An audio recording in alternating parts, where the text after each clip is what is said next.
your man CRB Jr., aka Courtney Robert Brown Jr. in the house here with his main man, the backbone and right arm of Big Boss Filmworks, Lou Stevens in the house. What's happening, fam? Big up one and all. So for me and Lou, Uncle Butch, Pops, the Field Marshal, the Professor, Mr. Vice President, all that, and the entire Big Boss family, we want to say thank you guys and support.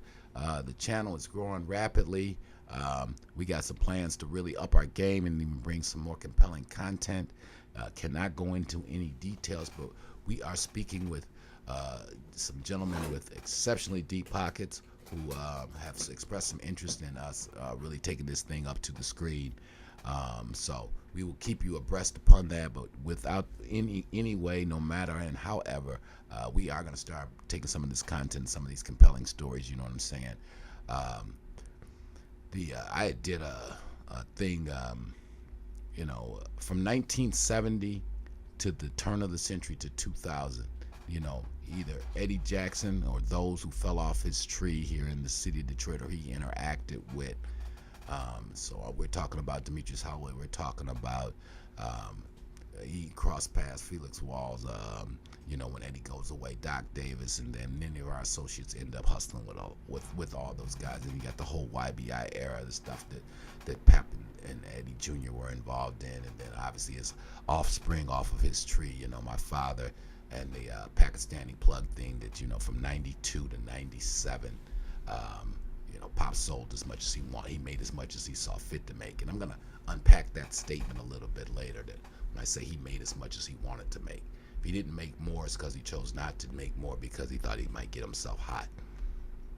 So that anyway, with all that said, so we got obviously 30 solid years of content to unpack, and then we're going to start putting some reenactments and some short stories together and really give you guys hopefully some entertainment value and some educational value. So that's all coming. But here, this is a Mondays episode, where we try to kind of tie in what we've learned and seen from all those experiences. I was in 1970 when, or 69 when Pops got with the Fat Man.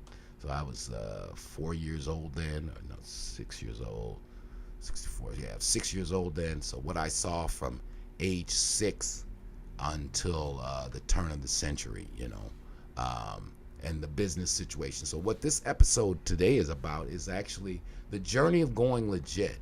A lot of commenters always question, all that money you guys made and touched your hands, what happened to the money, this, that, and the third.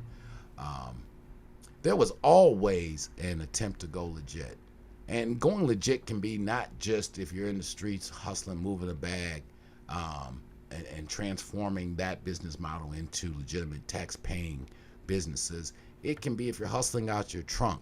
What's that process like to do that? To go from selling barbecue dinners. You're selling 100 barbecue dinners a day at $20 a whop, in front of the gas station party. So you're doing $2,000 a day. But what's that transition to opening up a barbecue restaurant? It's a thing. It's a mental hurdle, right? Because what I think gets lost a lot, whether it's the Eddie Jackson story, the Frank Matthews story, the Nicky Bond story. Nicky goes from low level, goes to jail, meets the mob, boom, becomes mega kingpin. Eddie driving taxis, borrowing $50 from my old man to get him through. Next thing, he's a multimillionaire. And this is all occurring. Frank Matthews, they get caught a case for stealing a chicken. Literally, for stealing chickens in North Carolina when he moves up from North Carolina up to Brooklyn. Wow. And within, 24 months, a guy who's stealing chickens is maybe the biggest thing on planet Earth in organized crime as far as black drug kingpins going. So you just can't go from poverty to millionaire and then all of a sudden you say, hey, let's now become a Fortune 500 company. We're going to now hire Arthur Anderson Tax Services, and it just doesn't work like that, guys. So it just was making me think about the whole process and how long the family, and now God is good. Our family has. I don't go into all of the things because there are family members and lots of partners and investors involved in lots of things, and it's just not appropriate for me to go deeply in. But let me cut to the chase and be clear for any of those that question. I'm straight. The fam is straight. Okay? I'm going to say it one more time and then I'm going to let that go. I'm straight. My family is real straight. Okay? The next generation is Ivy League educated, and you still can't drive a whole bunch of places in this town and you ain't going to pass something that either we own or got a piece of. Oh, so be clear on that. Just for the record. Get that off my chest. You know, I don't we do this is a passion, and we take this what we do here at Big Boss very seriously, but this is not how I eat, fam. I am not that YouTuber. Okay? I do not wait for the 22nd of the month to come for the YouTube payout to do nothing. You heard me? To do nothing. My broads couldn't live off of what I make off this. Okay, let's be clear. And you can go to any strip club in Detroit if you want verification of this. Anyway, that'll be silly. But okay, so you got March 15th, 1973, Detroit News runs article, Partners in Real Estate. The question is Eddie Jackson and Courtney Brown, are they partners in real estate, or are they, can you do me a favor, brother? Can you grab me a copy of Old Time Mafia? Mm-hmm. So the newspaper's question is, they run this big story. Maybe when we do this post, we'll even show you guys the actual article. Eddie Jackson said Eddie already had some legitimate businesses. His dad had left him, and I'm talking about the fat man's dad, had left him and his brother Elijah. Yeah. If you ain't checked out the book, Memoirs of a Kingpin's Kid, Motown Mafia, right? So in that same article where they talk about are they neighbors in real estate, or are they the biggest kingpins in Detroit, or perhaps even the Midwest, the newspapers say. Then they go on to say, hey, both Jackson and Brown say they are business partners in real estate, but neither will reveal any details about their activities. Federal authorities are more specific. They say the two men are among Detroit's principal active narcotic suppliers. Detroit Free Press, Monday, April 16th, 1973. Actually, that was a different article. That was the one in April. They had ran one in March about the neighbors in real estate. So a great deal of the reason why there was no forfeiture of our luxurious homes in Southfield or any of the cars was because Eddie had legitimate businesses. He owned a relatively huge real estate portfolio, right? And there were some opportunities to really go legit a lot sooner, but they were young, and I think people need to put those kind of things in context too. These guys, Eddie was in his late 20s, my father in his early 30s, Black Butch is in his early, late teens, early 20s. 19. Yeah, the Dolph, 5-0. Again, they were young. So anyway, this is all happening really quick. They've become multimillionaires really, really quickly. Eddie had come from a business family. So he had thoughts about going legitimate or focusing more of his, but life was happening real quick. So their bail bondsman was shout out to Chuck Goldfarb Bail Bondsman, located still right now down on Beaubien Street in Detroit. Fascinating family. For those who don't know about the Goldfarbs, they've crossed paths with everybody of significance in organized crime over. Average is one of the country's premier bail bondsmen. I won't go into Chuck's business like that, but again, shout out to the stand-up guy and all of that. So anyway, Chuck Goldfarb calls to Eddie in 72, and he tells him that he should think about investing in this McDonald's franchise. Eddie said, McDonald's? Yeah, I'm seeing them pop out. I know now it's hard to imagine that anybody would question in 2021 the viability of opening up a McDonald's franchise.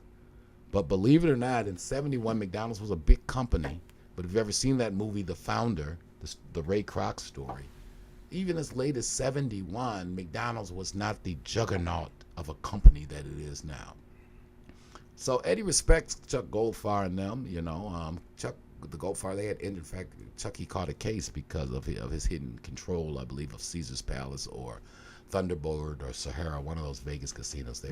If you ever seen the movie Casino, that's kind of telling the story of what those guys who were Eddie and Dad's bail bondsmen were involved in. Great movie. Robert De Niro talks that whole casino Vegas union thing. But anyway, Chuck tells Eddie, Chuck and his brother, rest his soul, Irving, they tell Eddie, you should think about opening up, buying one of these McDonald's franchises. Eddie's response is, well, how much does it cost? Chuck's response is about $150,000. I know the guys who are with the corporate McDonald's. We can get you a franchise for about $150,000. Eddie's response was, God rest his soul, $150,000 for a hamburger joint. That's a lot, ain't it? For a hamburger joint. Right now, you can't get a McDonald's franchise for under like $3 million, right? And a good McDonald's location is like it's better than French Road in the middle of the Pakistani plug. A good McDonald's franchise to $15,000-$20,000 if it's in the right location. God forbid you get one out of state. You're like on 42nd Street in New York or down on International Drive in Orlando. You got to locate. It's a license to print money. That deal went through if he decided to start buying McDonald's and Burger King franchises back then, but they didn't. But it was on the radar to take some of this money as early as the 70s and do that. So I implore again on both. If you're in the streets, get out the streets. You gotta have an exit strategy. And a lot of the guys from this lifestyle don't like to talk about it because we squandered. In my time, by the time my time comes in the 80s and 90s, we squandered so much money. Pops and Eddie and that crew and Butch and them, they squandered so much money. When you're young and money's coming in that much and it's cash, we are all human. So there is no excuse for some of the financial folly except for life is short and you do only live once. Some days I think back and I want to cry about, my, $3,000 a day lifestyle. But then some of that shit, some of those experiences could not have been financed for less. And in the end, it's not about things, it's about experiences. And I know you got to have enough money to take that approach in life. You got to have enough things to where things stop being important to you and experiences are more important than things because you got all the things you want, right? If you read in Kevin's book, The Crack Era, which again I implore everybody to read. Great read. Shout out always to the big homie Kevin Childs. He talks about that his every day he left the house, he had to leave the house with about $3,000-$4,000 because that being who he was. I mean, you guys do you know what it is when everybody know you got money? But we from the black community. Most of the people that we interact with ain't got that much money. So when you got 100 times more money than 95% of the people you interact with, guess what? If you're a good-hearted guy, you end up giving away a lot of money, man. Every day. Even today, way removed from the streets. When I'm on the block here, man, people know I got $2. If I'm sitting in front of the store smoking a cigar, hey, Courtney, yeah, this going on, this, and the third, let me hold some, you got 20, you got 50. You stop by your man house, they got some problems. Give me some money, man. And then some of the old heads, right, just gonna cut, nigga, give me some money. Yeah. Just give me some money. Why? Because you keep money, and so take those guys and multiply that times 1,000. So anyway, I was back to what I was saying about if you're in the streets, get out the streets. You gotta have an exit plan. You gotta find a niche. We did some stuff about a couple years ago about 5 ways to go legit. But I'll just repeat again what Warren Buffett said about these things. Rule number 1 in business is don't lose money.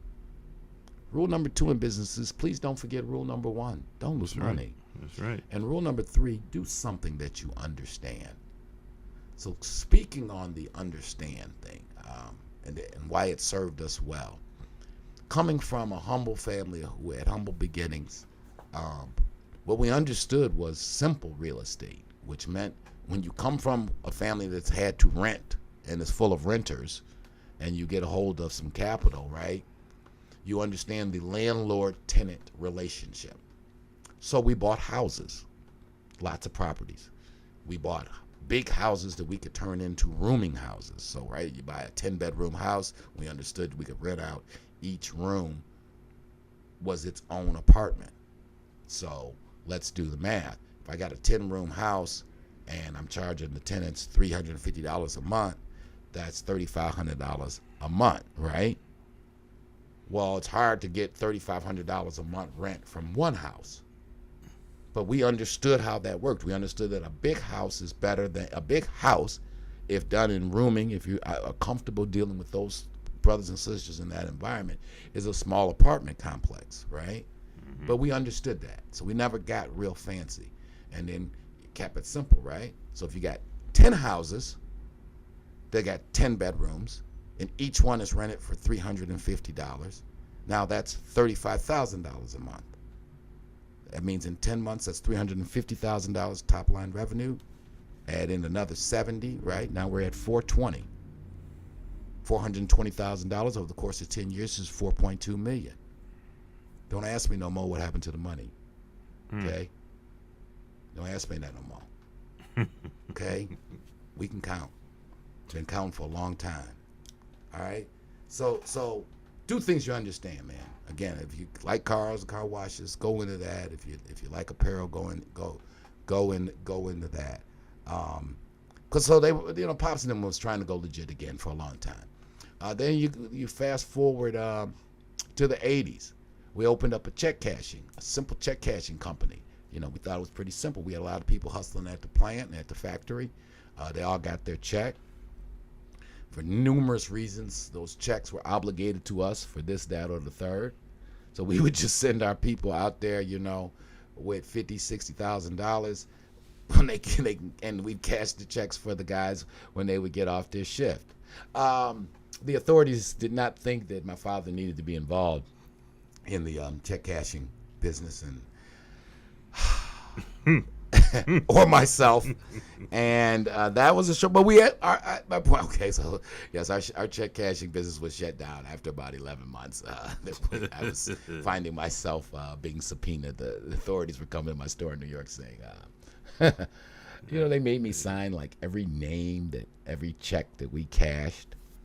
I don't know how many checks we cashed. It was hundreds, maybe thousands. When the feds, because they made me sign, because they were looking to see, if it was some kind of forgery or finding, which it wasn't. I hadn't signed, and then they were, in fact, we was cashing personal checks for some of our friends. When the feds contact them, they're like, to be honest, the check we wrote Mr. Brown, it bounced. So, anyway, so we were thinking even then, we understood that. Again, simple people. Okay, if we cash 100 checks, we make $10 each check, right? That's $1,000, right? 10 times 100. We ain't never pretended to be Einstein, but we can count, right? It was a simple way, so the check cashing concept again. So we was thinking, again, the hustle got in the way, the feds got in the way, the check cashing thing. Then, again, some more, you got to understand too, family. When you're deep in the hustle at that level, and this could be whatever you're in, when things are going good for you, it's hard, you get distracted. And it's a lot like, as far as in the street life, it's like the casino, man. You're up a whole lot, and then you're down. And then you're up a whole lot, and then you're down. It's not, that's why you need to go legit to get a more stable trajectory of your finances, right? And then the Cotillion Club, when we bought the Cotillion Club in '92, the Pakistani thing, it really just got going good. Pops and them had come up from an era where live music was a big thing. I had some connections from New York. Shout out to Money Walsh. Shout out to big homie Jay Walsh. They had been booking acts at Indigo Blues. You've heard Eddie Baby talk about Indigo Blues, the joint right across the street from the Marquis Marriott. Anyway, and at this point, Pops is rolling. He got it in fifth gear, and we were like, and now we're older, so now a little bit less excuse. We're older. We've been around the block. Then been to, Pops then went through the run with Eddie. Been to prison on that case. He been violated for a pistol. They had to do a little more time. Ended that Bohemian Caribbean run. It just ended the Nigerian thing, and now this Pakistani thing comes in. A lot of money coming in. We kind of then went through the whole had a lot, lose it, had a lot, lose it, and we're really looking at something that can be sustainable. So, in my immediate business cycle, a lot of my business mentors are old school guys, right? And they say stuff, and it made sense in the fact I've been too smart to listen to them a lot. People in our community, this is what we gon' do. We gon' buy clothes. For better or worse, I'm not passing any judgment. Speaking of clothes, shout out Kathy, Strictly Sportswear, 7 Mile. It's a lot of times, all that Feli stuff you guys see me wearing, that comes from Strictly's. Shout out to Kathy down there in Calvin. They got some of the flyest stuff, always 30 plus years in the city, keeping it fly. Another shout out to a client, a friend, and business associate, brother Jaron, just opened up, Rack certified. He's out there at that plaza on 12 Mile and Southfield Road. That's where I got this Negro League jersey from. He's got some fly stuff out there. So the old heads used to always be like, look, boy, don't what they used to tell me, we ain't sending you to school. We ain't sending you to the white folks school to come back stupid. So I come back and be talking about I'm going to start selling vegan cookies, some shit like that. They'd be like, see, that's what we told you. Y'all just sent them kids to school. Now they didn't come back stupid. Niggas don't want vegan cookies. Niggas want Hennessy. I mean, excuse my language. I'm being a little silly, but I'm actually being deadly serious. We have in our community, we have forfeited the basics of who we are when it comes to doing business. Y'all stop calling me. Dollar Bill. That was Dollar Bill calling me of the famous Harmon family off of French Road, Harding legends. William Harmon, God rest his soul. Kenny Harmon, rest his soul. And the Harmon family. Shout out to them and that whole French Road, Harding, off Mack Avenue crew. That's my man Bruce Harmon calling me to remind me to get him a jogging suit, which is a good thing you called me Dollar. I would have forgotten. But anyway, I was saying, man, okay, everybody, we need to keep it real here. It being a Money Monday and talk about where the money go. For some reason, we know that we like to drink. What did the girls, them young girls say that? Patron, right? We gonna drink Hennessy. We gonna drink Douce. We gonna drink Ciroc. But for a lot of us, shy away from getting involved into the bar business or the liquor store business. Shout out to my man across the street. What's my man on the shop across the street? The liquor store now. They just got the liquor license. Oh, okay. Kelly's Corner. Kelly's corner of Ashbury Park and 7 Mile, across the street from our shop. Brother just got his liquor license. Great thing, right? Because that's people drink. We drink alcohol in our community, right? And it just doesn't make any sense for us not to sell it. And you can do what you want to do after you got your cash right. But until you get your cash right, you might want to think about entrepreneur family out there doing what you need to do.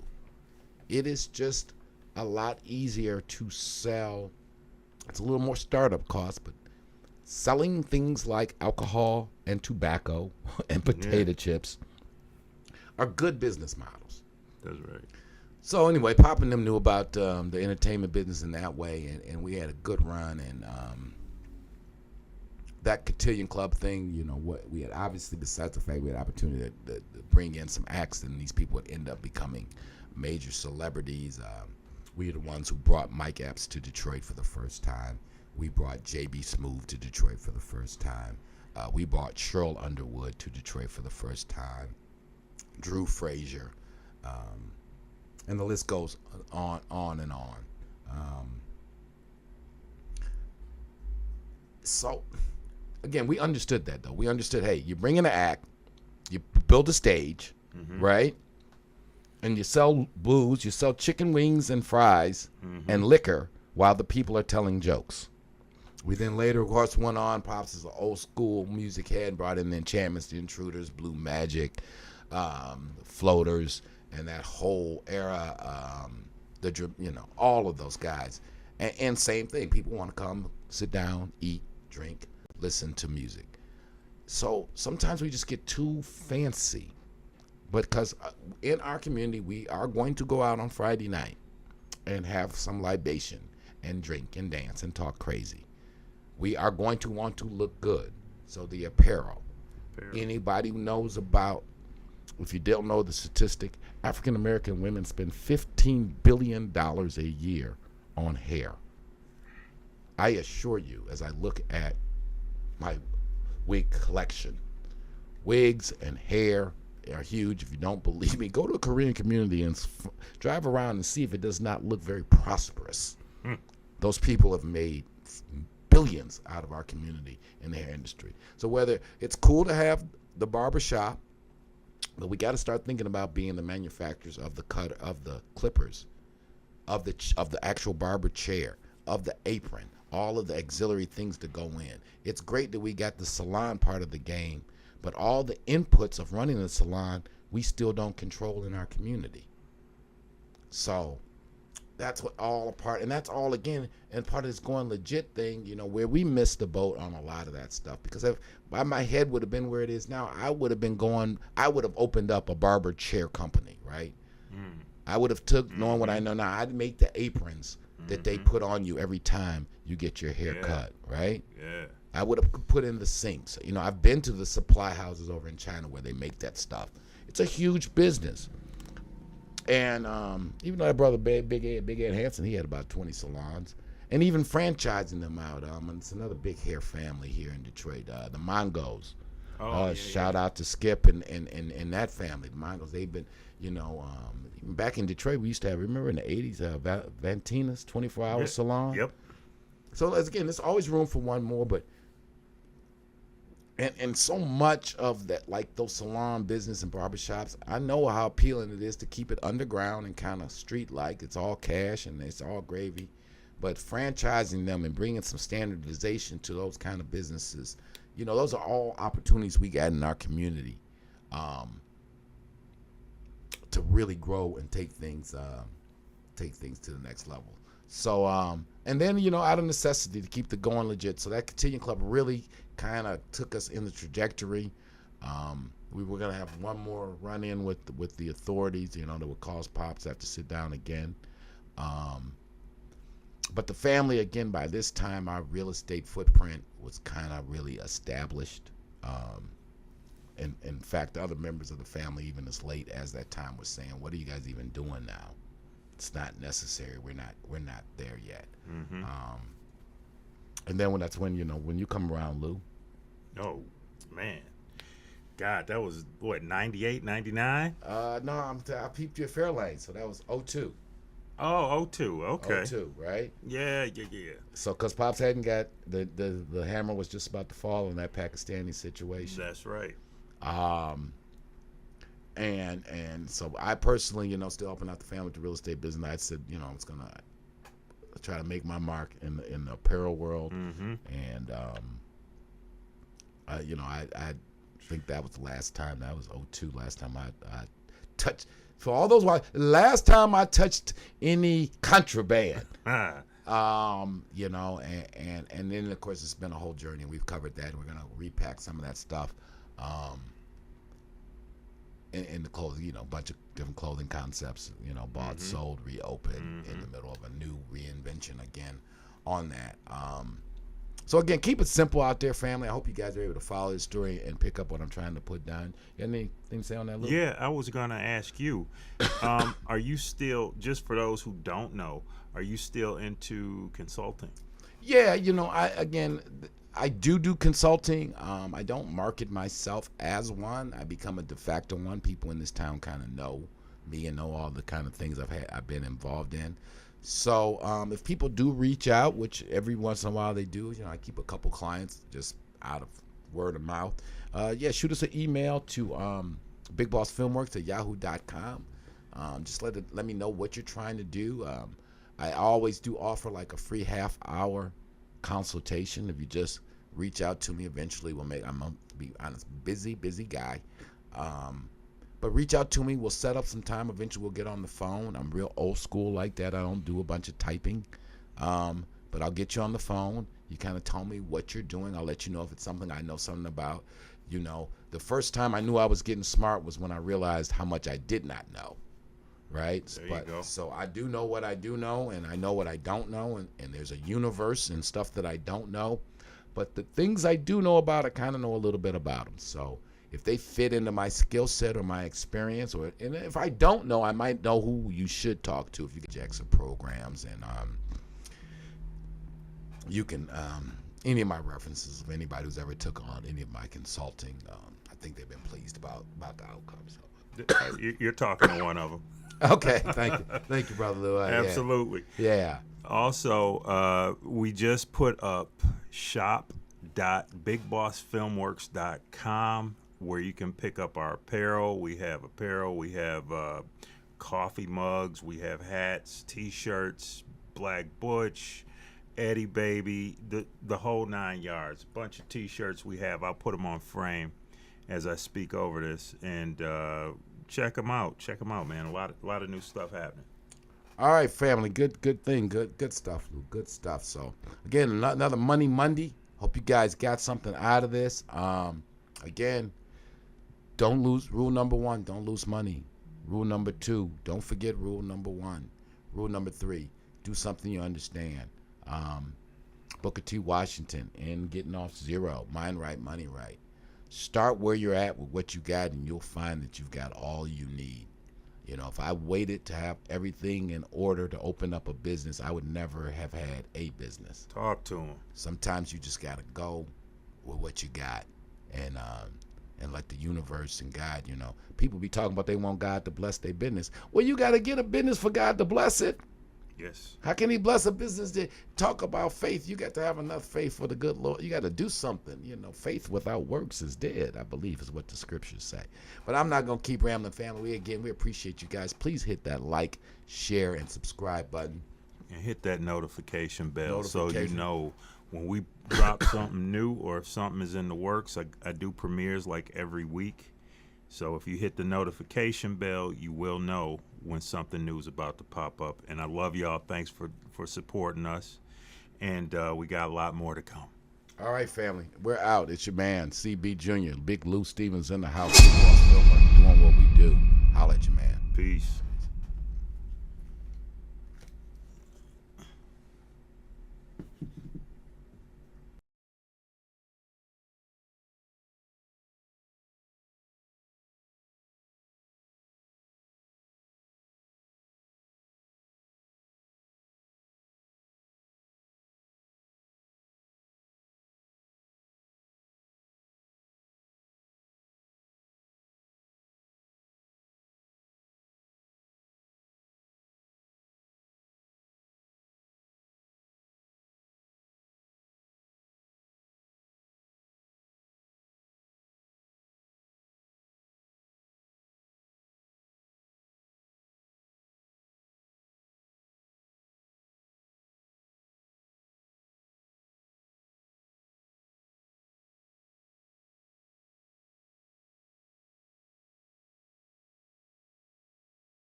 Well, you don't have a Decadent. What did you tell? You said you had $1,000 a day habit. What? When I was a kid? Oh shit! Nah, man. Well, fuck. I fucked up $250,000 in 90 days, in a bad 90 days in '87. and I can be women, there's drugs, drugs, women, and just hanging out, hotel a room. fucked up bad peer group. $250,000 was like $1 million now. It was $3,000 a day lifestyle. $3,000 a day. Yeah. So, I have some $1,000 days now, but life's more expensive now, and I'm doing business stuff with it. yeah. I mean, My advice is I do not say that to glorify. Actually, I say it as a cautionary tale, because but you look so good and you're so well spoken. I mean, the bag was right. 13.5. We was getting him at 13.5. Ain't lying. Ain't lying. No, he's getting it. He's getting it at Now, what did that break down to? I mean, What did a whip get put on that? Nah. As Eddie Baby would say, straight drop. So cooking it, Put the whole 36 zips in there. come back 36. 36, maybe even plus a little bit. Because you put a little baking soda in there. Just a touch. God rest his soul. Fat Frank was doing his thing for us down in the projects. And so, what would you cut? Maybe say 1,200 off a zip. So 50 off a I'm brick. gonna say this with humility. I just looked at the big package. We netted 75 off of each brick. Oh, so you cut 90. Maybe. Yeah. We netted 72 off each one. So you grossed 90. Or no, you net not with cost. I mean, you got 72. Right. And it cost you 13.5. 13.5 So you were getting 2,000 off an ounce when it's all said and done. with no whip. Oh, so No whip. Because No, it was when the early 90s, midnight, when rocks got like absurdly big because it was so flooded. Yeah, now it was a ton of shit in the streets. If people remember '87 in Detroit. Because I mean, at one point you could only cut 150 off an 8-ball. No. This was '87 was one. 250. '87 was like still the 250. golden era. About 250, 300. Because off Pops 8-ball. never really liked even selling coke, Yeah. but You was only tripling instead of 15 yeah, times. he wanted if he he was like this just still is good. It's good money, but it ain't like putting a 20 on it. Yeah. You know. But y'all got back to that later too. Real quick. We'll say that for part two. For part two, but so no, mine on that. If you look at based on true story, Big Man on Campus. Is that out? That's out. That is out. Oh, you never sent me a link. I got have to promote it for you. Yeah, Big Man on Campus. Got to do that. When did that release? You had a release party, right? We had we released it at the book fair. At the Hustle and Grind. Hustle and Grind. You need to do one at my spot in L.A. We got Some of you Detroit people out there. We need to do All that. the hustlers Yeah. out there, allegedly. Do that. Yeah, allegedly. About that era, and I ain't drank or smoked or did shit in over 20 years now. And so. it ain't nothing to miss. No, I mean, but I'm not a hypocrite, Yeah. No, I'm saying, but you don't miss it. Like I used to drink a lot. I drink a little bit now, but you don't miss it. If for all the people out there, if you're 25 or 35 or 21 and you never did a drug or drank anything, you ain't missing. It ain't the end of the world to do it, but you ain't missing nothing. You ain't missing nothing. There is Not that big of a thrill. There is a great enjoyable life to be lived. Yep. That being It's under not the that big of a influence, thrill. That ain't that. And I'm gonna tell Slows you down from a bunch of other stuff. what the real OGs told me, like, nigga, this shit is to be sold, not used. Yeah. And for real, the ones who were little, when I was on my binge madness, they was like, you behaving in some real sucker shit. Only suckers get high all the time, man. And for real, the old heads would tell me, you know better, Junior Brown. Only suckers get high all the time. We in this shit for the money, not to be no fucking dope fiends. Yeah. We doing this shit to get some bread, man. What the fuck's wrong with you? So I know that shit nowadays that it's glorified. Yeah, now that's disturbing. But the game ain't changed. That shit, if you gonna be involved in that shit, is to be sold, not used. Let somebody else. The people at Heineken making Heineken not to get drunk. Get addicted to the bag, for real. Get addicted to living good, man. Mark Zuckerberg making meta for you, not himself. Making meta, thank you. Yeah. No, I know some big shot friends out there in Silicon Valley. They got no cyber days where they turn off the computers and turn off the phones in their house because they don't want their kids. Yeah. The people who run these companies. They know how they addictive got it no is. tech days. Because they know what they're doing. It's like the guys that if you sell drugs, you know you don't want your Kids to smoking use crack. Exactly. It's not all right. It's not all right. Right. The most hardcore people are the people who know what that to be like. They telling their kids. Long before Nancy Reagan, they told me, just say no. Doc Davis used to always try to get a half a volume out of me. That would be a big deal for me. But like, I got one of these young ladies. I really put it down when I got one of them things. I'm like, one of them things mean a half a volume? I was like, that was his. That was his wild out. That was his wild out of half a V. Yeah, he was on the wild side. Yeah. So we all need a little, I mean, tobacco's got, and but yeah, I got my tobacco, I got my coffee. Yeah, man, a little bit is plenty. A little bit, yeah. Life can be really enjoyed more if you remember what the fuck happened. And you're in control of it when it's happening. And you're not always recovering and, I got to sleep off for a day and I ain't got no energy and, And I'll be honest, it wouldn't even fit into my life. No, it looks stupid. Yeah. I mean, I could only do that because Pop was running the show, so he was doing all the strategic thinking. You didn't really have to concentrate. I had to sober up for them 3 days where I was asked to work. Yeah. I need you to go to this mission. I need you to go down to the Bahamas. I need you to go to New York. I need you to go to Miami. Other than that, you were then just go. Like it was. I ain't fucking with you right now, Junior. But I'm telling you, next week when you come by, be ready. Be ready. But in between time and in the meantime, it was different times. But wow, man, it has been great having you here, friend. All right, thank you, man. It's been awesome. Great meeting you, brother. So, once again, only what we do here at Big Boss Filmworks. Again, shout out to Al Prophet, American Dope. Motown Mafia for life. Motown Mafia podcast. We are, but for real, fam, we gonna put this down in 2022. The streets are clamoring for it, Al. Calling our names. Yeah, for real. The streets are clamoring for it. Man, listen, the security in this building, the security at MGM Casino, everybody. Al Prophet.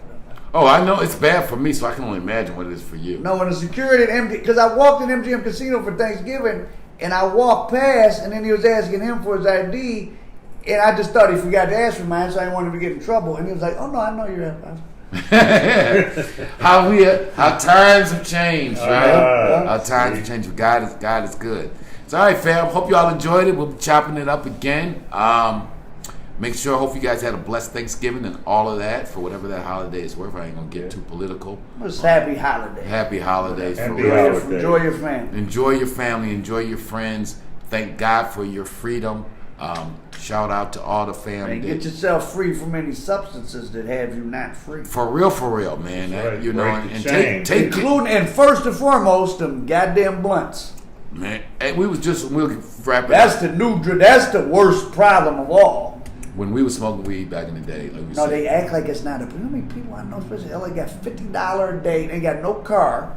They live on somebody's couch, but you come up with $50. That's worse than a crack habit. It's worse. It is. Like that's $1,500 a month. And they only gonna smoke it. They gotta smoke it out of some certain. Oh, I don't smoke those, and they want to go to another gas station. You like, dog. Come on, get a life.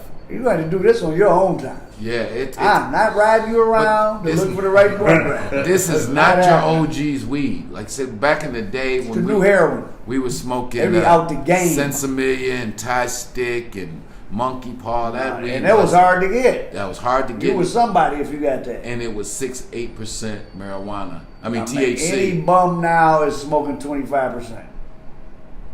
And that means buyer beware. They out the game. They stay through. So yeah, it's a lot. So it does disturb me, but we got to keep just trying to do our part. At least put out the warning signs. Lean is liquid codeine. For you young people who don't know, that means that's the same base. Ain't no such thing as a perk 30. That's an oxycodone. Oxy. They calling that in the rap songs and making that sound so bad. So oxy. It is what Same it is. thing you selling to the custos that you look down on. Just because you dissolved it in a bottle of Sprite with some lean, that don't make you better than them. It probably makes you worse. Yeah. So for real, fam, it's cautionary times we live in America. We're gonna have to do some chaotic times. Yeah. So we try to keep it real here. That's what we do. Life in the struggle that is what we do here at Big Boss Filmworks. Reminders of life in the struggle. Luckily, the struggle's been going all right for a long time for us, and we do thank God for that. So last time, shout out, everybody good? Yes, Round sir. the way. Everybody all right. good, man. Appreciate you guys. Oh, we forgot all throughout this, but before we forget, do not forget to hit the like, share, and subscribe button. Make sure you check out American Dope.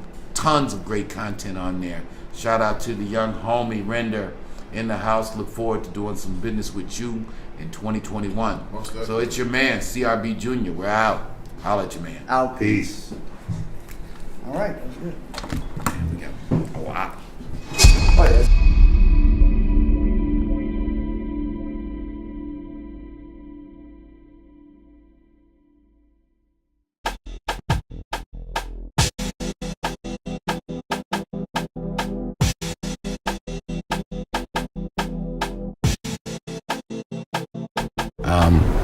It was just time to really tell a great untold Detroit story because it kind of covers Detroit at its zenith. Very interesting story. We decided that we were going to make a movie. All right, Rich Rossi with you with Motown Mafia. I'm with Courtney Lewis Stevens. Courtney Brown. Courtney Brown Jr. And Alan Al Prophet Bradley. And this is an entrepreneurial, inspirational story too, because again, you know, I'm a real estate retail guy. You know, that's what my skill set is.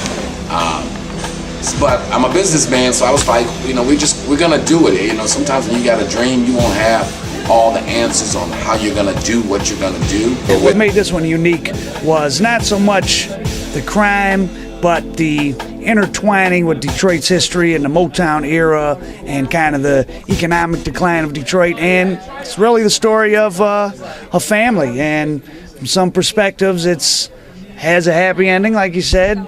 For others, it didn't have a happy ending. Right.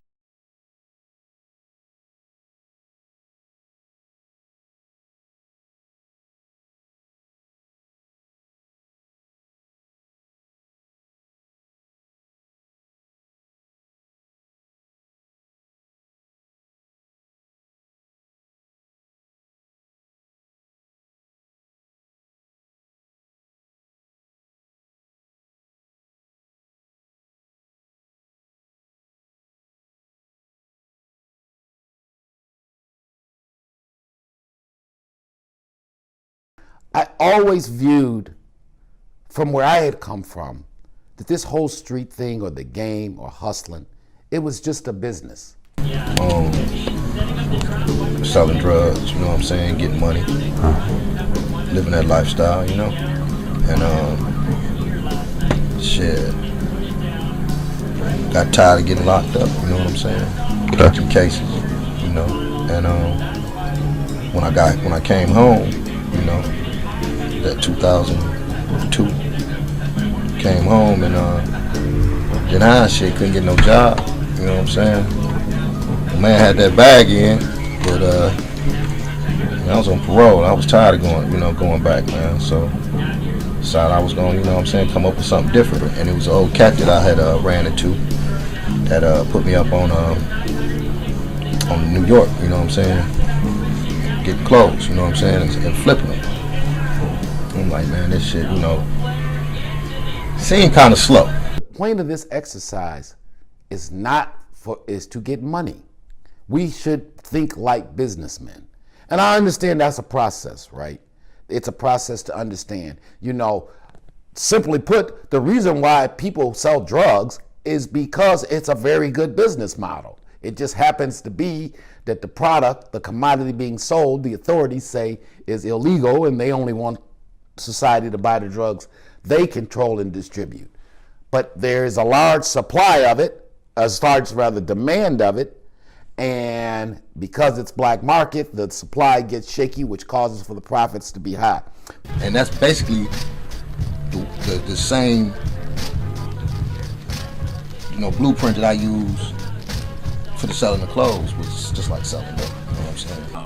you know, what we've done in the city again now, bringing that story back to life, you know, it's been And you guys you were did have face recognition amongst a certain branch of the criminal elite, but now you have face recognition for being entrepreneurs that inspire people. And you're, this, I'm not saying this wink, wink. You are a long time legitimate entrepreneur, and you inspire. You know, I'm sure a lot of young or not even young, middle-aged people in Detroit to do their thing.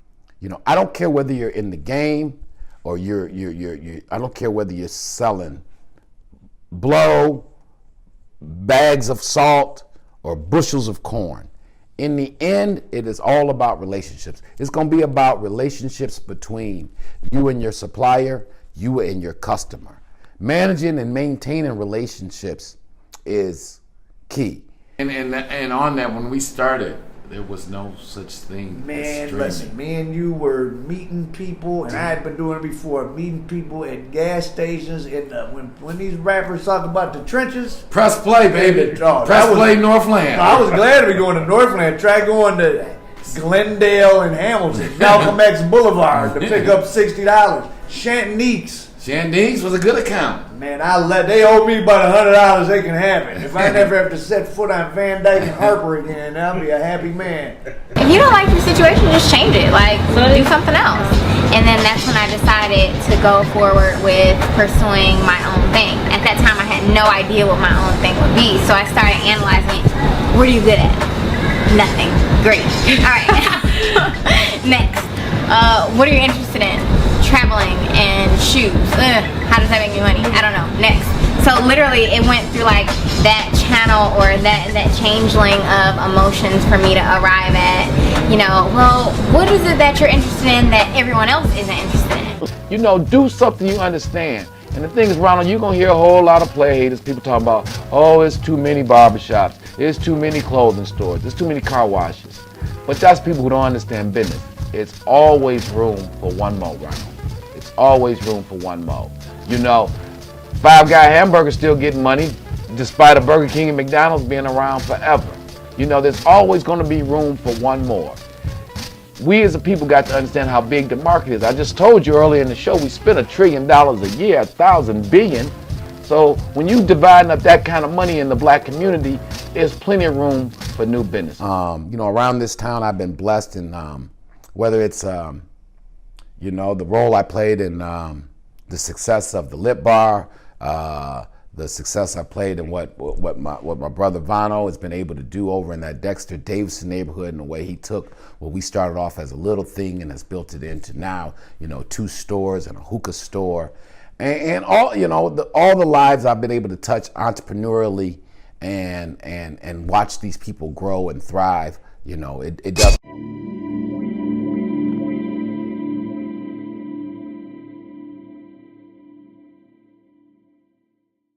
What's up, family? It is your man, Courtney Brown Jr. here in one of my many offices doing a little work, and sometimes we get motivated to share what's on our mind with the family out there. And always, before we get started, please hit the like and subscribe button so you can keep track of what we're doing. Always in our attempt here at Big Boss to kind of keep it real, say some things, to share some of the blessings and experiences that God has blessed us with, to share with the family out there, to help us all reach our dreams, goals, and aspirations. What we talk about, by the way, in Mind Right, Money Right, Getting Off Zero, available on Amazon or at BigBossFilmworks.com. Of course, you guys know about Motown Mafia, Memoirs of a Kingpin's Kid, about my dad and Eddie Jackson, first guys really to rock the streets of Detroit, and that's available at BigBossFilmworks.com or at Amazon. But what we're going to talk about today, kind of a theme, you know, we're doing a whole kind of entrepreneurial series right now, is if you're in the streets or you're in just, let's just call it the underground economy, you're hustling, whatever you're doing. It's whatever you're doing, you're not filing a W-4 or getting a 1099 tax, right? You're doing what you're doing to feed your family and to make things that you need to happen. But as we know, most of those kind of things end up leading to problems, legal or health. or shall we just say, problems go with some of those underground economy activities. So if you're one of those people, or you know somebody, got a friend, family, loved one, lover that's in the underground economy, and they're trying to think like, how do I transition? Because I know what I'm doing right now, I'm doing all right for myself, but eventually this ain't gonna last forever. But I've been there, we've been there, you know, three decades. My family operated at the very highest level of the underworld, and the day came we had to think about, we can't keep doing this. After enough family and friends getting sent away to prison, millions of dollars in legal fees, the family had to survive. We were either gonna go backwards or transition into a different way of living and join the mainstream economy. And I've seen numerous friends and family face that same dilemma when they get to the point that, like, you know, we've been moving the bag, we've been hitting licks in the street. Either the feds are all over me, or I'm just getting out the joint. I don't want to go back to doing what I've been doing, and I need a way out. But that's what, you know, we all products of our environment, and we only know what we know. So just so you know, we're going to give a couple lists of some things that if you are, again, in that kind of situation that you might want to think about. Really simple, not heavy. Every business takes some kind of what they call startup money. But you know, these are not things that you got to take all of your bread and throw it into to get it off the ground. But there is a method to my madness in this list. Number one, although there is always tons of them in the hood, it's always room for one more, and that's a car wash.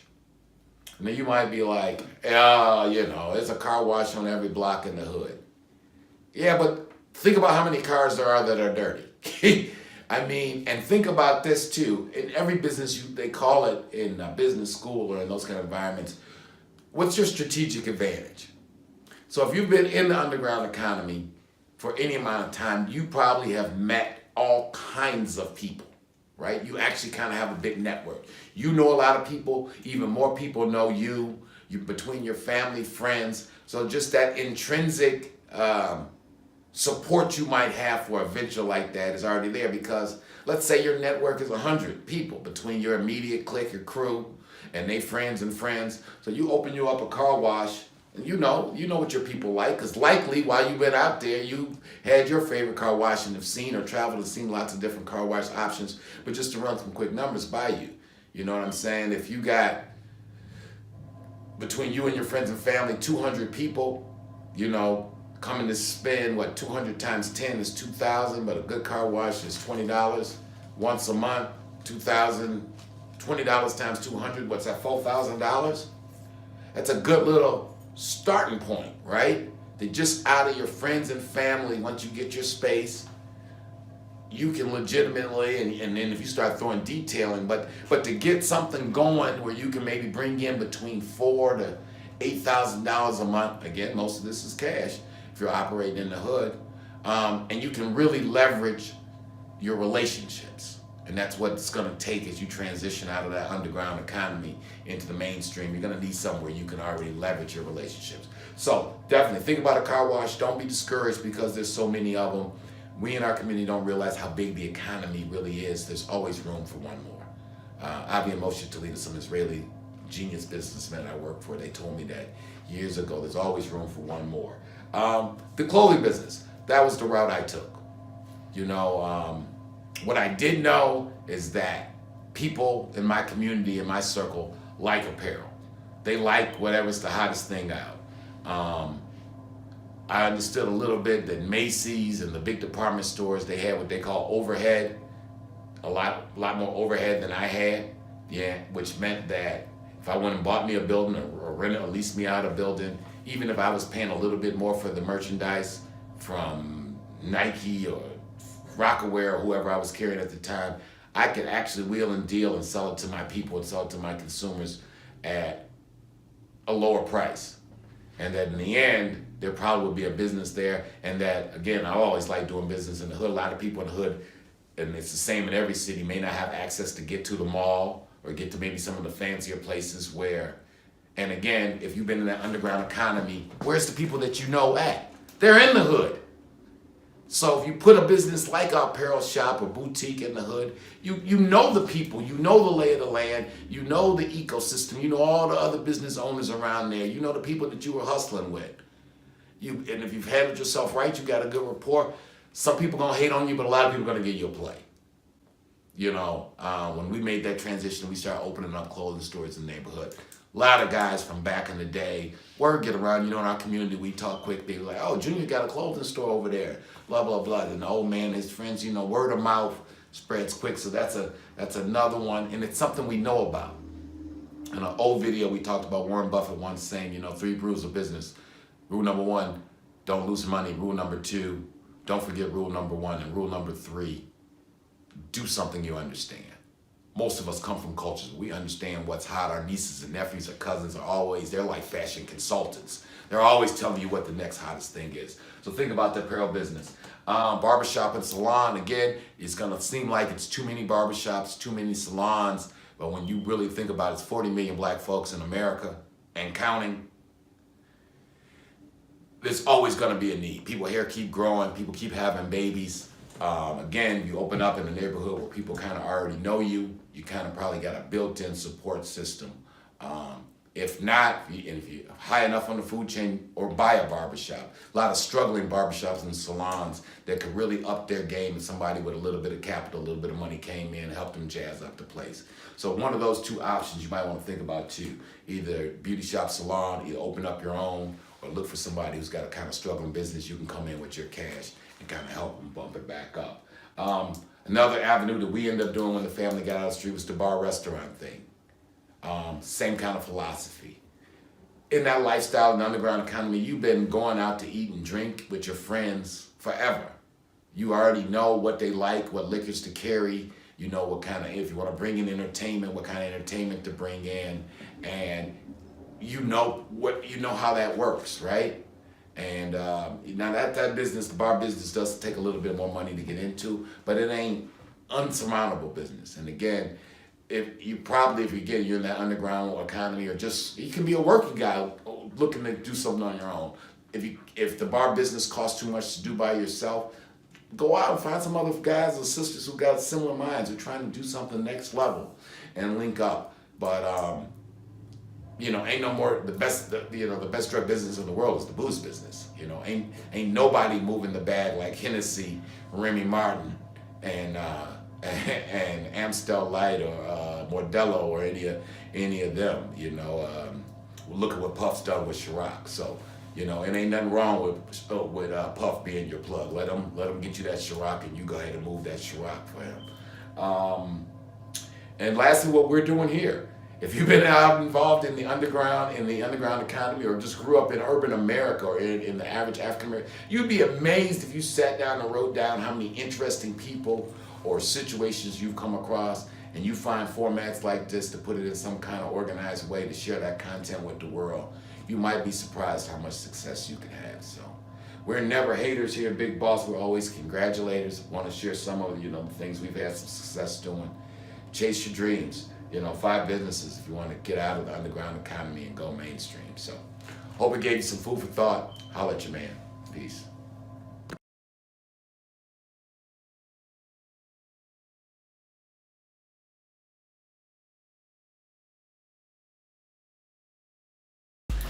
Hey family, it's your man Courtney Brown Jr. here at Big Boss Filmworks. Before we get too deep into this, please make sure you hit the like, subscribe, and you can leave a comment if you like also. So again, we're just talking about trying to keep in some context, following up on a kind of theme throughout our course in our entrepreneurial career, and that transition out the streets and some of the people and characters we interacted with, to always be prepared, because you just never know who and when you might see as you're trying to make your business get going and get your thing off the ground. So another guy who ended up, or was already kind of doing this thing that my paths just happened to cross paths with, was my man Dame Dash. Now, prior to this encounter, I'd already been a fan, of their music too. With him and Jay, we're doing it Biggs, we're doing it Rockefeller Records, but obviously their whole story of 3 guys who all had come out of the streets, used their street savvy to end up building a record company. And then by this time they built major clothing brand, Rockaware. And actually by the time of this interaction with Dame Dash, him and Jay's business affairs, it kind of went separate directions. So Dame was doing business with a company called Pro-Keds. And those old enough would know back in the day, Pro-Keds used to be a big sneaker line. And Dame had bought the company, and he had started another apparel line called CEO. So anyway, I'm in Vegas. I'm at the Magic Show at the Las Vegas Convention Center, just doing my thing going. And at this time, all the rappers were kind of doing their own clothing lines. And part of the store that I was doing at the time, our concept was kind of bringing in. So we carried a lot of Rockaware, a lot of Def Jam, a lot of Outkast, whoever was in hip hop who had a hotline, we were carrying it right then. So, and we always was a good networking opportunity out there in Vegas. So anyway, I just see the Pro-Keds. I was like, oh, Pro-Keds got their own pavilion, their own booth at Magic this year.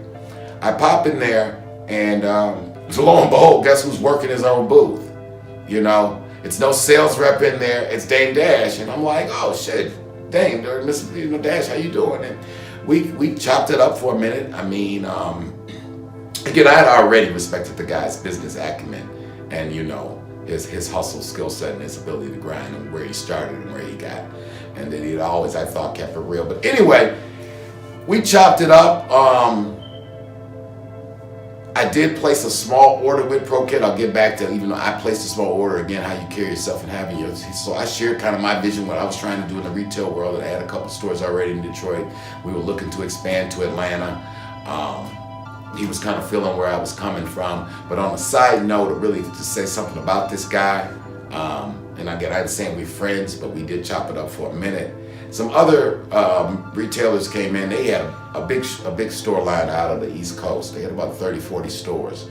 So it would have been a good account just for somebody to try to smooth up to. But Damon, ain't that kind of guy. So anyway, they say something to the fact that, oh, you and Jay-Z aren't doing business together anymore. And Damon's just kind of like, yeah, we, me and my man went separate ways. And they start kind of trying to egg him on just to say some disparaging things, or really kind of be nosy about him and my man's business. And he was like, Jay right down the hall at the Rockaware booth. If you got some questions to ask about that, you should. I ain't got nothing bad to say about my man. You want to talk about Pro-Keds or what? So I'm thinking to myself, I'm like, this is a classy guy, man. This is a classy guy. That's just a little anecdotal story for life, and surely for our culture. We got to get away from this love to kind of tear each other down.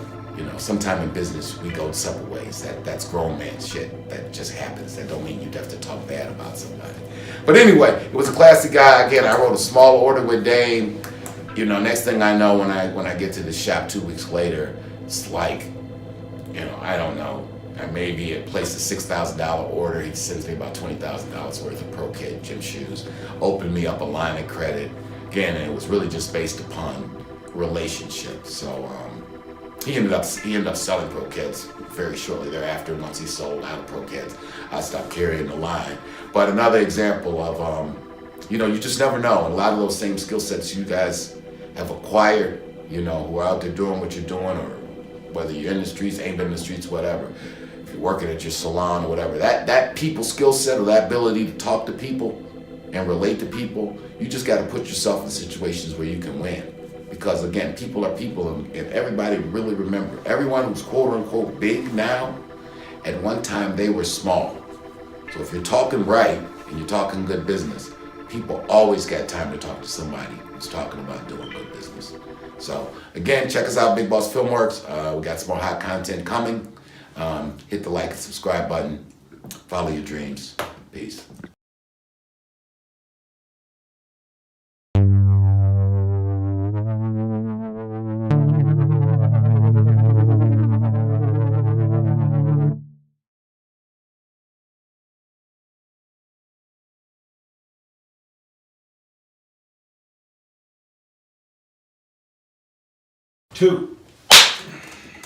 What's up, family? It's your man, Courtney Brown Jr. here at Big Boss Filmworks. Thanks to everybody who's been subscribing and following our content. We always try to put out some things to get people some provoking thought. Keep it real. Our tagline around here has always been to try to give the real depiction of life in the struggle, and that's in the big picture of the struggle. Just, those who know what the struggle is know, and those who don't know, well, one day you'll find out. Look for some more stuff coming up on Motown Mafia, Big Man on Campus, our next project. It's our author team is finishing up my manuscript, and that's going to be available very, very shortly. If you have not checked out Motown Mafia, available on Amazon or at BigBossFilmworks.com. Getting Off Zero, Mind Right, Money Right. Great little book to share with anybody you might have that is sitting down behind the walls. You want to give them some hope and some motivation, or if you're just entrepreneurial, or if you're just kind of into the history of your people. Great read, Mind Right, Money Right, Getting Off Zero. And then, of course, again, if you like to read, and soon to be available on audiobook, Motown Mafia, Memoirs of a Kingpin's Kid. So we're going to talk about another one of these interactions. The good Lord has blessed me with throughout this crazy journey that has been my life. While Pops was in the streets and working with him to my transition into my own entrepreneur, I just bump into people. It's like it's a crazy gift that the good Lord blessed me with.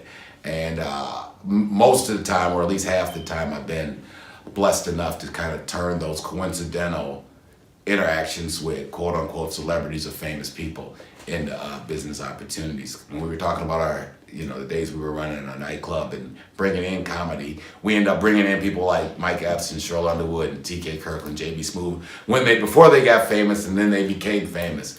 When I got into the retail game, I ended up bumping into people like Russell Simmons and Dame Dash. Said some of the right things. They liked where I was coming from. They ended up doing things helping my business. And along that same course, later to be the actor, at the time, the rapper Eve, and she was with, I think, the Rough Rider label. And again, out in Vegas, just networking. We had opened up a couple stores in the hood in Detroit, and they were doing their thing, but relationships is everything in business. You just sometimes, this is something, one of those skill sets or understandings that transcend from the streets or corporate America or entrepreneurial world. You're really only as good as your connects. It's just the best hustler in the world who ain't got a good connect, you ain't gonna make much money. It ain't your fault. And even sometimes in business, you could have the best screenplay in the world, but if you don't get that screenplay in front of the right person, it just can't go anywhere, or it's gonna be very difficult. So putting yourself in positions to sometimes get a break, you got to put yourself in those kind of positions. So anyway, I'm at the convention center in Vegas. It's a magic show. I'm popping by, and I see all this kind of buzz going, and it's I look and I see this pretty girl, and I look closer, and I think it was my ex-wife at the time, or my wife at the time, now ex-wife. She's like, "Hey, that's Eve. She's got a hot line of clothes out called Fetish." She's like, "You should get some of that for the store." And I'm like, So, attitude and confidence is a big part of success.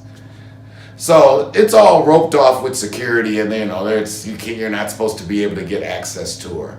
But enough times of walking into places when people know you, or walking into places where I act like you should know me. If you don't know who I am, that's your problem, not my problem. You just kind of keep walking past people. So I shot that kind of old school move. Her security there asking everybody for ID to get up to the booth. And I just, walk right past them like I'm supposed to. Like, basically, don't you know? And they don't say anything. So next thing, I'm right at the booth with Eve, and she's like, "Hey, how you doing?" Look, it's down to earth, really down to earth sister. And I was talking about the elevator pitch. Always have whatever you're in. I don't care if you're in the hair business, clothing business, bowling ball business, restaurant business. The kind of people that you want to meet to make your business grow. And you should have locked and loaded a 30-second, what they call elevator pitch, or a 30-second spiel that if you ever cross paths with the people you need to cross paths with, you can hit your line and go for yours, right?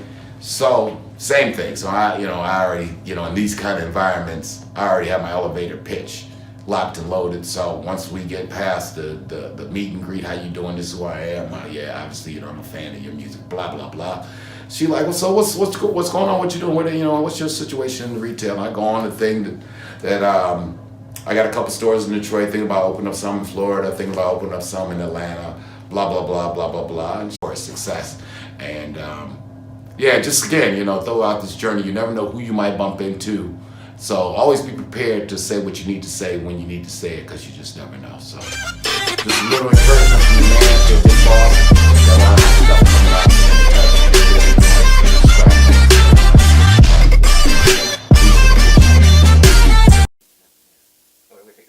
Oh shit. What happened?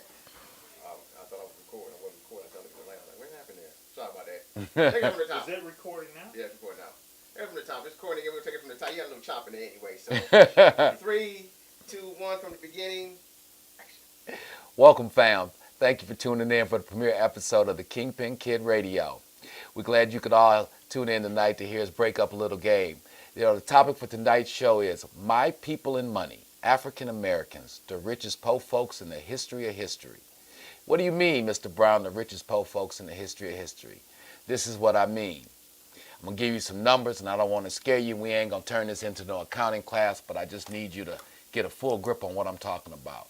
African Americans spend $1 trillion a year on stuff. That ain't what we make. That ain't what we getting in the streets. That ain't what we getting on our paychecks. That's just after we get money, what we spend it on. Now, $1 trillion is 1,000 billion. Needless to say, that's more money than Buffett, Gates, Jay-Z, Beyonce, and all the rest of the Fortune 500 put together. We as a people spending that kind of money. But yet, every category about having money, we as a people come in last. So we're going to break down some of the reasons why this is, why some of our cultural habits, have led us down this road of having a lot of story, who have unfortunately not read my book, Motown Mafia, or seen our documentary, Motown Mafia. To give you some background, my old man was the number 2 man in the biggest organization that ever came out of the streets of Detroit when we're talking about the drug trade. So I kind of seen a lot and did a lot, from being a child growing up in the projects of Detroit to immediately moving to the plush suburbs of Detroit, hanging out with the Motown crowd, growing up around Smokey Robinson, The Temptation, these kind of peoples. Later on, by my teenage years, seeing the transformation of Detroit with the Young Boys Incorporated and seeing many of my friends go down that road, to later going off to college, starting up all kind of businesses and doing business with pretty much any and everybody in every field you might want to think about. So I say all that to say this. When it comes to the topic of money, really, trust me, I know what I'm talking about. But before we get too deep off into all of this, we got to take a little commercial break. We got to get some bills paid. Listen to what my sponsors is talking about, and we'll be right back with you. Big Boss Filmworks and Big Boss Books presents Courtney Robert Brown Jr.'s follow-up to the book Motown Mafia. Motown Mafia, big man on campus. Corey Black Jr. is a newly pledged frat member who is in college to make his mother happy and proud that he'll be the first man to go to college in the family. He's also the nephew and son of 2 of Detroit's most notorious drug kingpins. His father, Corey Black, has fled authorities. His Uncle Joe Black is the reigning figure in the narcotics trade. Uncle Joe has Corey do runs for him to carry on the family business, laundering money and running narcotics. Uncle Joe also owns real estate with Corey's mother, who has a great deal of control in the business. Corey Black Sr. wanted Corey to go to school to bring legitimacy to the family, but Corey had other plans. While in college, with the help of his friends and his girlfriend, he starts and grows a successful drug operation. Unbeknownst to Uncle Joe and Tracy, Corey enjoys the most exclusive strip clubs, frat parties, casinos, and women that the city has to offer, all while basking in his newfound popularity. Corey finds himself conflicted with his responsibility to running the family business and his obligation to his college studies. However, he'll have to make things work in his favor if he wants to remain the big man on campus. The names have been changed to protect the guilty and the innocent.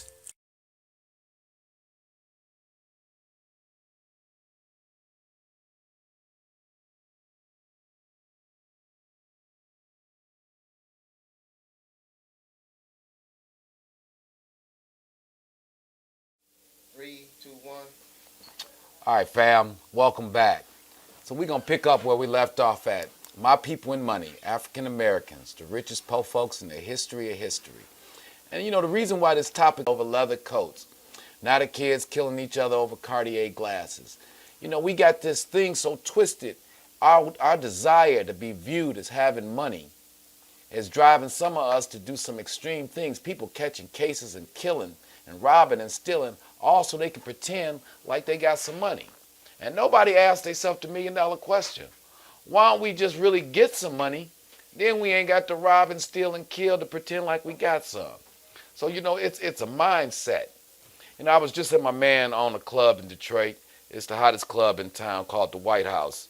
And people go down there, and there's ain't nothing wrong with having a good time. And, you know, I practice what I preach, and I ain't hating on nobody. You know, I done popped more bottles of champagne than most ever will know and blew more money at the strip club than most will ever see.